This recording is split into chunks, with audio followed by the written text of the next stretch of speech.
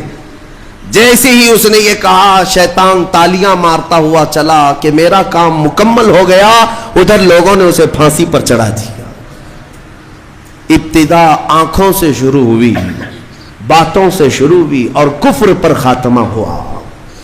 موت کس بات پر ہوئی؟ کفر پر موت ہوئی۔ لوگ ہلکے میں لیتے ہیں کہ یہ یوں ہی مزے کی زندگیاں ہیں۔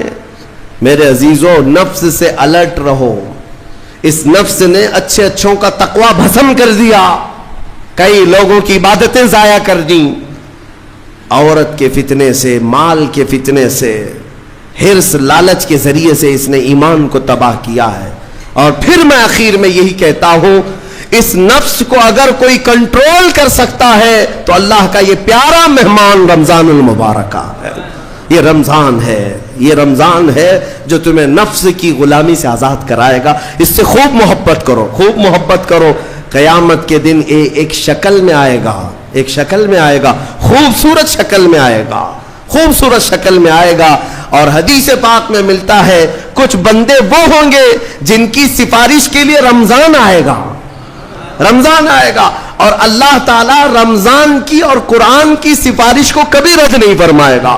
جس کی سفارش میں رمضان آ گیا اس کے لیے جنت میں جانا واجب ہو جائے گا، اور کچھ لوگ وہ ہوں گے جن کے خلاف رمضان کھڑا ہو جائے گا۔ رب تعالیٰ سے کہے گا مولا میں ہر سال اس کے گھر جاتا تھا، یہ مجھے کبھی قدر کی نگاہ سے نہیں دیکھتا، میری عزت نہیں کرتا، میرا احترام نہیں کرتا۔ رمضان کچھ لوگوں کی شکایت کرے گا، وہ بندہ کہتا ہے مولا میں اس کو پہچانتا ہی نہیں، یہ کون نیا آدمی ہے؟ مولا فرمائے گا یہ میرا مہمان رمضان ہے جو ہر سال تیرے گھر آتا تھا، تو بے قدری کرتا تھا، بے احترامی کرتا تھا، اور آج رمضان تیرے خلاف کھڑا ہو گیا، اس لیے تجھے جہنم میں جانے کا پروانہ دیا جاتا ہے۔ میرے عزیزو، رمضان کو اپنے خلاف سفارشی نہ بناؤ، رمضان کو اپنا حمایتی بناؤ، اس سے محبت کرو، اس رمضان کا قدر کرو، احترام کرو۔ اپنے گھروں میں جس طرح کسی باہر کے آئے ہوئے مہمان کی عزت ہوتی ہے، رمضان کی عزت ہونی چاہیے۔ گھروں میں خرافات نہ ہو، بے حیائیاں نہ ہو، بچوں کو بار بار اس بات پر ٹوکو کہ بیٹا بری بات نہ کرے، رمضان ہے، اللہ کا مہینہ ہے۔